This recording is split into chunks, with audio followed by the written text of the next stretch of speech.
I begin in the name of the God whose mercy is profound, whose kindness is forever. Why Islam? Why believe in the Prophet, may God's mercy be on him? I've already mentioned that there are 4 different categories of arguments that we find in the Quran that present the case of the Prophet, may God's mercy be on him, as a genuine representative of God. The reader has to feel comfortable with the idea that the Quran is God's book and the messenger of God is indeed his representative. So, Quran has presented the character of the Prophet as one evidence. The message that he brought in the form of the Quran is another evidence. And a third evidence is the prophecies that were already there in the earlier books, confirming that another prophet would come. So the Quran mentions the fact that the Prophet of God, may God's mercy be on him, has come to confirm the prophecies that were already there regarding his arrival. So the Quran mentions that the Prophet and the Quran are musaddiq. They confirm. He is confirming what is already there in the earlier books in the form of prophecies, that those prophecies are correct, and his arrival has confirmed that what was prophesied has come true. So that the Quran mentions the fact in Surah Al-An'am, chapter 6, verse 20, يَعْرِفُونَهُ كَمَا يَعْرِفُونَ أَبْنَاهُمْ. These people of the book, at least their scholars, they recognize him, recognize the Prophet, as much clearly as they recognize their own sons. That is, their clarity about the fact that Muhammad, God's mercy be on him, is the messenger of God, is as clear, as unambiguous as their understanding that that boy is my son.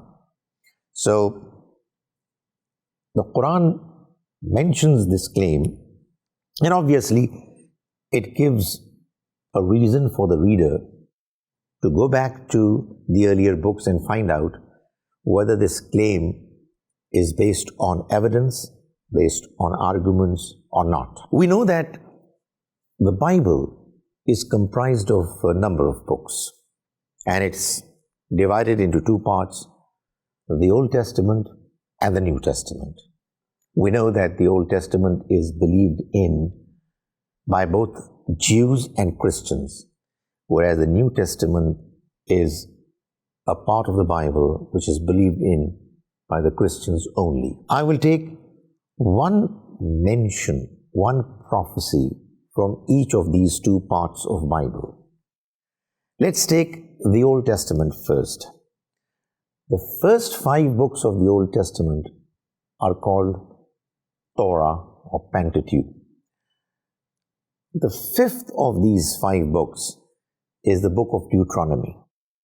In the opinion of some Muslim scholars, it is this book of Deuteronomy, which is Torah, that has been presented in its original form in the right sequence. In the book of Deuteronomy, we find that there is a prophecy that has been mentioned in its chapter 18, verses 17 to 19. The prophecy says, God Almighty mentioned to Moses, I will raise up for them a prophet like you from among their brothers.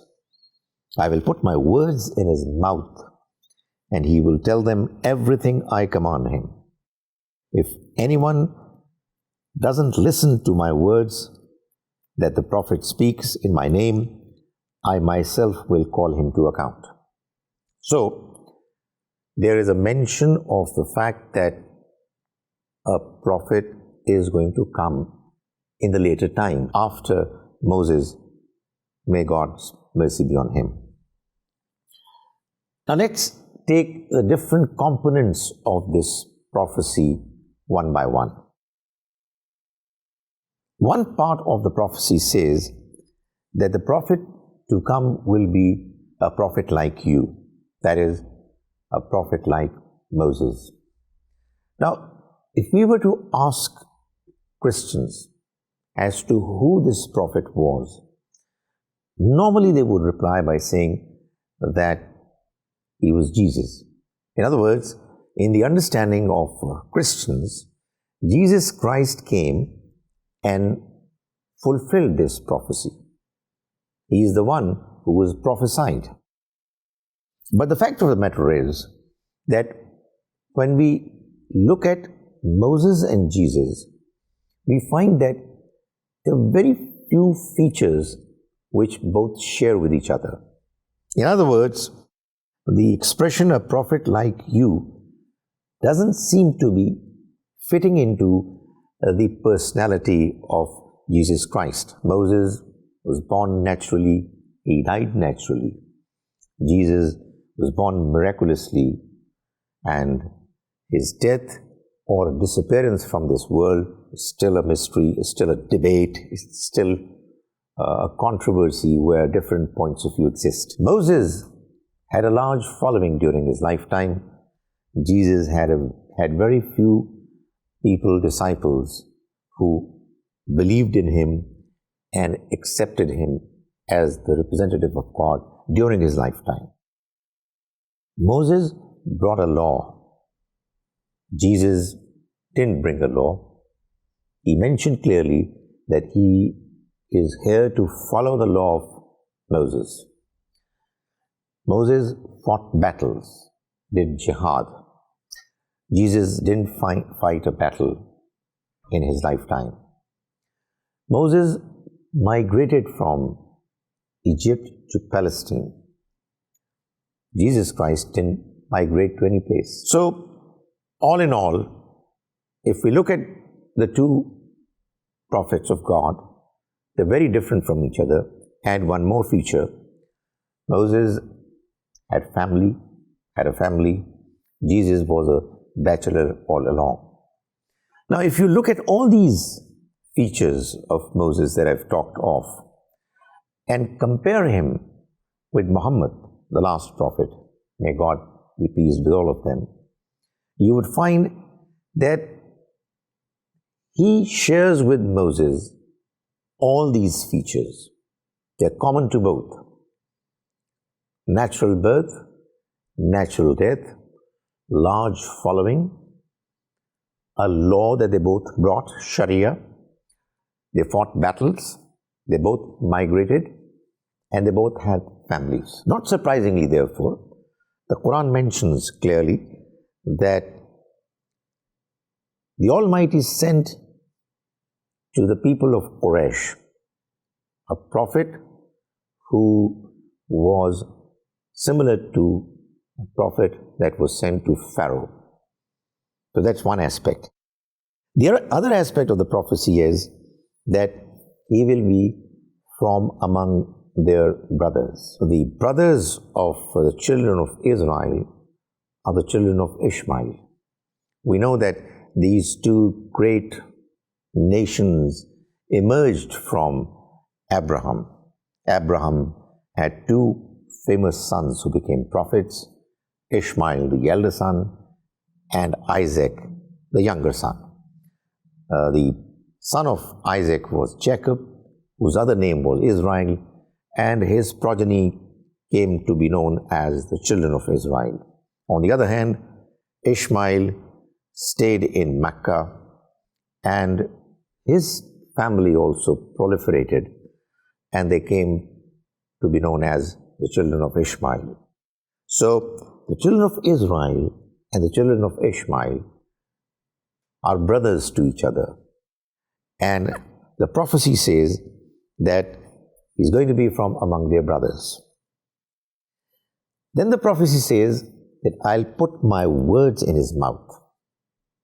Now the Quran is one book amongst all other divine books that has been preserved completely and fully in its original form. It's a book that doesn't use the words of the Prophet. It's God's own words which were revealed to the Prophet, and what he did was to mention the words of the Almighty as were given to him.